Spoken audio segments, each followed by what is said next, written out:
જામનગર જિલ્લાના કાલાવાડ તાલુકાના સરવાણિયા ગામના પાટિયા પાસે ખેતરમાં મજૂર પર શેઢાના ખેડૂતે કુહાડીથી હુમલો કર્યો હતો. ખેત મજૂર ગંભીર રીતે ઘાયલ થયો હતો. કાલાવાડના ટાઉન પીએસઆઈ સહિત પોલીસ સ્ટાફ સિવિલ હોસ્પિટલ ખાતે પહોંચી તપાસ હાથ ધરી હતી. સમગ્ર વાત કરીએ તો જામનગર જિલ્લાના કાલાવાડ તાલુકાના સરવાણિયા ગામના પાટિયા પાસે ખેત મજૂર પર શેઢાના ખેડૂતે કુહાડીથી હુમલો કર્યો હતો.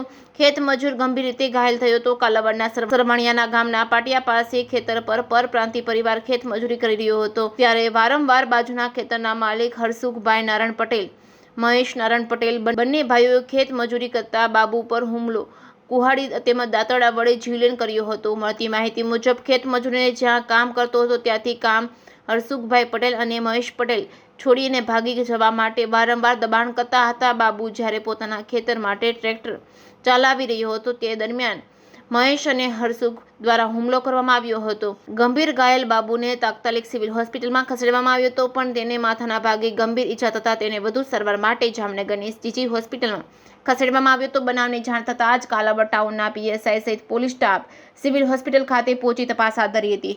જે કે ગુજરાતી સાથે હર્ષલ ખંડેરિયા, જામનગર.